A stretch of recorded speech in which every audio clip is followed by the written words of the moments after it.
তো hello everyone, তো তোমরা সবাই কেমন আছো? আশা করি খুব ভালো আছো। আমিও খুব ভালো আছি। আর রোজগার মতন ফের মেয়েকে নিয়ে বেরিয়ে পড়লাম আজকে হাসপাতালে যাওয়ার জন্য। তোমরা তো সবাই জানো যে আমার মেয়েকে ব্লাড দিতে হয়, তো আজকেরও ডেট আছে, তাই মেয়েকে নিয়ে যাচ্ছি। সকাল 5টা থেকে উঠে ঘরের কাজ সেরে এখন 8:30 বাজে। মেয়েকে নিয়ে খুব দেরিও হয়ে গেছে, জানি না বাস পাবো কিনা। তো এখন যাচ্ছি, চলো তোমাদের সঙ্গে আবার বাস স্ট্যান্ডে গিয়ে দেখা হবে। তো বাসে প্রচুর ভিড় হয়েছিল, তাই জন্য বাসের ভিডিও করতে পারিনি। তো আমরা দেখো হসপিটালে পৌঁছেও গেছি। তো এখানে হিমোগ্লোবিন টেস্ট হবে বলে আমি আর মেয়ে দুজনে বসে আছি। তো এখনও ডাক্তারটা আসেনি, ডাক্তারটা এসলে তারপরে হিমোগ্লোবিন হবে। তারপরে দেখো অনেকক্ষণ বসে থাকার পরে ডাক্তার এসে গেছে। তো ওইদিকে মেয়ে ওইটা হচ্ছে কি হিমোগ্লোবিন করে ওই রুমটাতে। তো আমার মেয়ের হয়ে গেছে, হিমোগ্লোবিন টেস্ট করে চলে আসছে।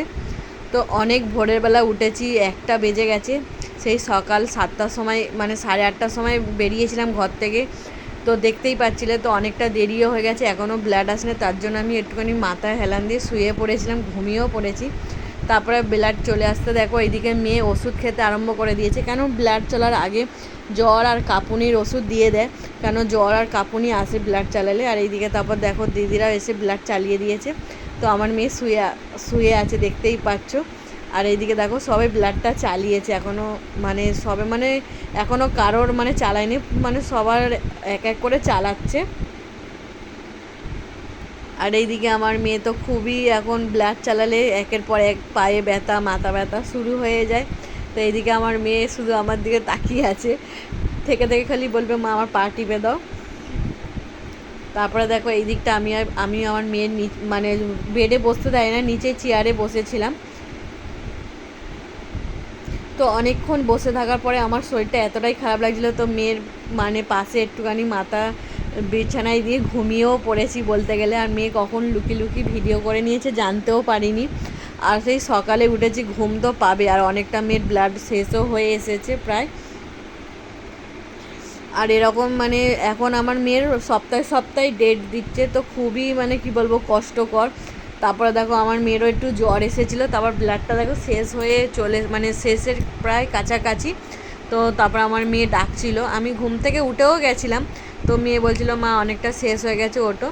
তো এতটা শরীর খারাপ লাগছিলো সেই সকাল থেকে এখন বিকেল 5টা বেজে গেছে, তাও এক নাগাড়ে দৌড় ঝাঁপ করে আর ভালোই লাগে না।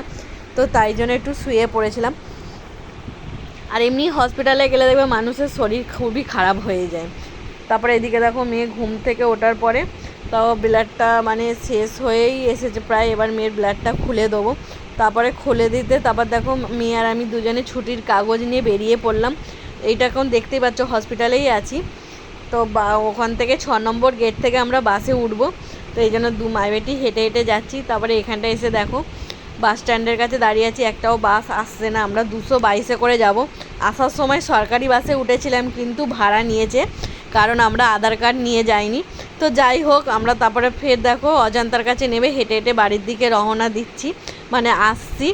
তো আমরা খুবই ক্লান্ত হয়ে গেছি, কেন সেই সকালে গিয়ে এখন 6:30 বাজে, তাই জন্য। আর আমার মেয়ের তো শরীরটা ভালোই নেই, ব্লাড গেলে শরীরটা খুবই খারাপ হয়ে যায়। দেখতেই পাচ্ছ ওর পুরো মুখ শুকিয়ে গেছে। আর সকাল থেকে ঠিকঠাকভাবে খাওয়া দাওয়াও হয়নি বলতে গেলে। সেই পরোটা খেয়ে মেয়ে আছে, ঘরে গিয়ে একটু খেতে পারলে বাঁচি, মুখ হাত পা ধুয়ে তারপরে। তো যাই হোক, আজকের মতন টাটা। নেক্সট ভিডিও খুব তাড়াতাড়ি নিয়ে চলে আসছি।